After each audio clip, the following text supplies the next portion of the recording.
Hi అండి, welcome to భాగ్యలోక. ఈరోజు మనం మెత్తటి రోటీలు చేసుకుందాం. ముందుగా గోధుమ పిండి 2 కప్పులు గోధుమ పిండి తీసుకొని తగినంత ఉప్పు వేసుకొని 2 స్పూన్ల ఆయిల్ని వేడి చేసుకొని స్పూన్తో కలుపుకోండి. చెయ్యి పెడితే వేడి నూనె కదా కాలుతుంది. పిండంతా మొత్తం కలిసేలాగా నూనె కలిసేలాగా కలుపుకోవాలి. నూనె అంతా పిండికి పట్టిన తర్వాత కొద్దిగా నీళ్లు కలుపుకుంటూ మృదువుగా, మరీ పలచగా కాకుండా మరీ గట్టిగా కాకుండా బాగా మర్దించుకుంటూ కలుపుకొని 10 నిమిషాలు పక్కన పెట్టుకోవాలి. 10 నిమిషాల తర్వాత చిన్న చిన్న బాల్స్లా చేసుకుని మరీ పలచగా కాకుండా మరీ దలసరిగా కాకుండా సమాన స్థాయిలో ఒత్తుకోవాలి. ఒత్తుకునేటప్పుడు పొడిపిండి చల్లుకుంటూ ఒత్తుకుంటే గుండ్రంగా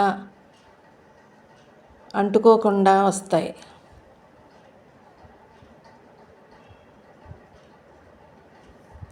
ఒత్తుకున్న చపాతీలు పక్కన పెట్టుకొని స్టవ్ వెలిగించుకుని తవా పెట్టుకుని తవా వేడెక్కిన తర్వాత రోటీలు దాని మీద వేసుకొని బాగా వేడిగా తవా లేకుండా చూసుకోండి.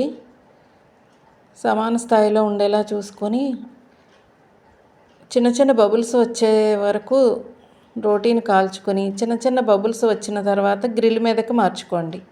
గ్రిల్ కూడా ఒకే చోట ఉంచకుండా అటు ఇటు కదుపుకుంటూ రోటీని తిరగేసుకుంటూ సమానంగా కాలే వరకు తిప్పుకుంటూ ఉండండి.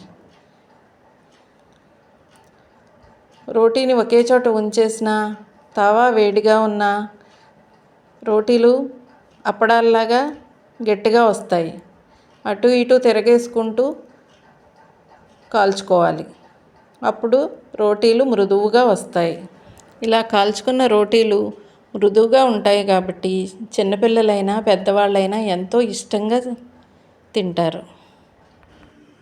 పిండిలో ముందుగా 2 స్పూన్ల నూనె వేసుకున్నాము కాబట్టి రోటీలు కాల్చేటప్పుడు నూనె కానీ నెయ్యి కానీ వేయాల్సిన అవసరం లేదు. ఇలా చేసిన రోటీలు ఉదయం చేసినా సరే సాయంత్రం వరకు కూడా మెత్తగానే ఉంటాయి. తవాకి కూడా ఎటువంటి పిండి అంటుకోకుండా శుభ్రంగా ఉంటుంది. ఎంతో టేస్ట్గా ఉండే మెత్తటి రోటీలు రెడీ. మీకు అవైలబుల్గా ఉండే కూరతో సర్వ్ చేయండి. నేను ఇక్కడ మిక్స్డ్ వెజిటబుల్ కర్రీతో సర్వ్ చేశాను. Thank you.